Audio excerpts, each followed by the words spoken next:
So the main purpose of this video is to try and explain to you how to set up for the bench press better in order to get better leg drive and a better arch.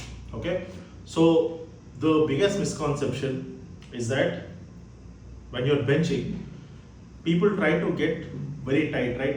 Like they try to get a lot of retraction to begin with, and then they think about getting the feet under their hips so that they can get a lot of leg drive, because they feel like getting that push through the legs up is going to help them push more weight.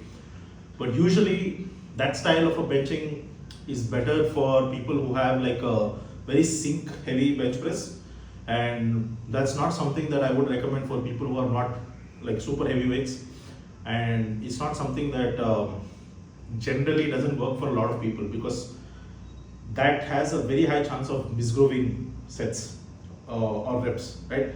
So the goal here is to try and explain how to better tension yourself so that you can get into proper positioning.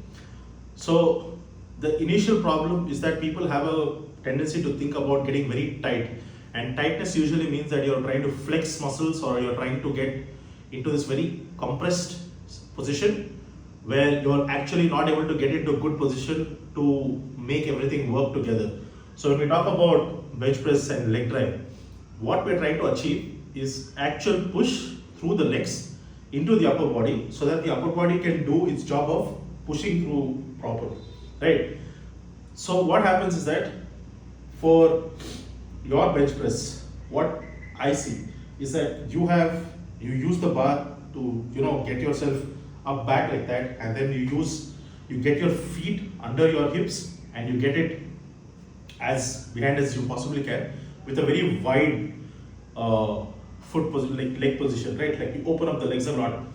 The problem with something like this is that you are going to feel a lot of tightness in the lower back, the glutes and the hamstrings as a result of your positioning, but you're not going to be able to get a lot of good push through the legs, or you're not going to be able to get the quad tension that we're looking for.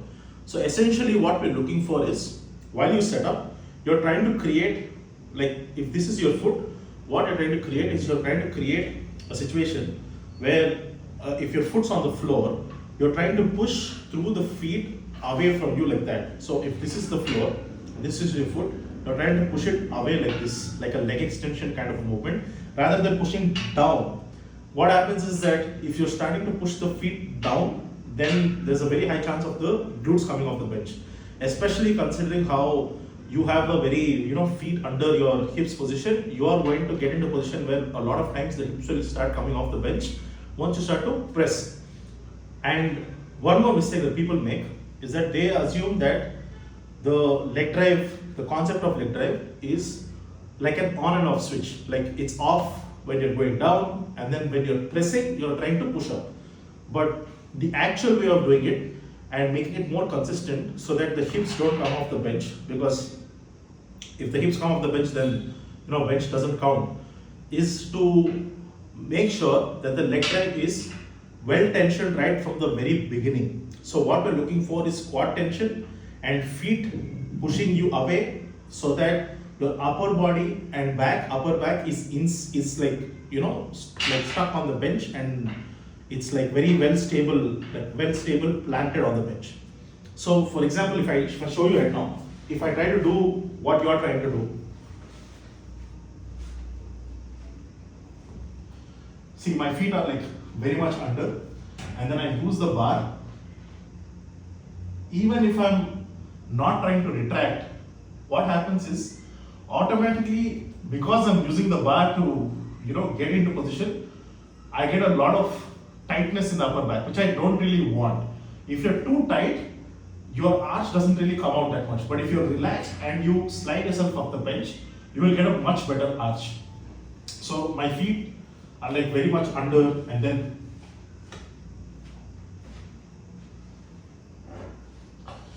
it's like a very cramped position, right? And your hands don't have the freedom to move that much.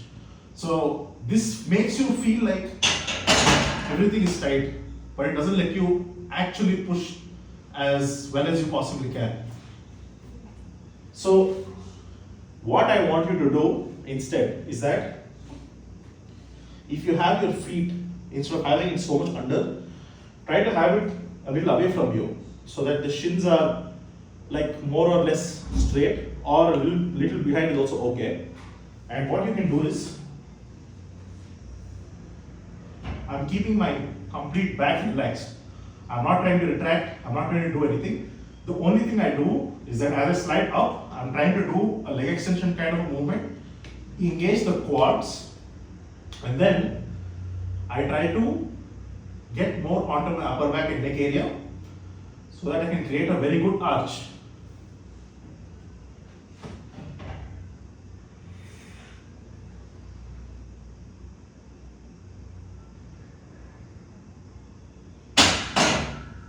So if I do this, the arch will come from here, only in this area, rather than coming from here. If I get into this kind of position and then I do that, it comes from here. There's not much here, it's mostly here. And then there's a lot of tightness in the lower back. As a result of that, you'll get a lot of glutes getting tight. So what we're essentially looking for is to get more of a thoracic extension. And see, this lets you get better extension rather than something like this. I'm a lot more flat. So I'll be a lot more flat when I have my feet under my hips, and I try to use the bar to get into that kind of position. This usually creates a lot of tightness. You're going to feel the muscles in the back get very tight, but that's not what we're looking for. What we want is to create a good amount of extension in the upper back.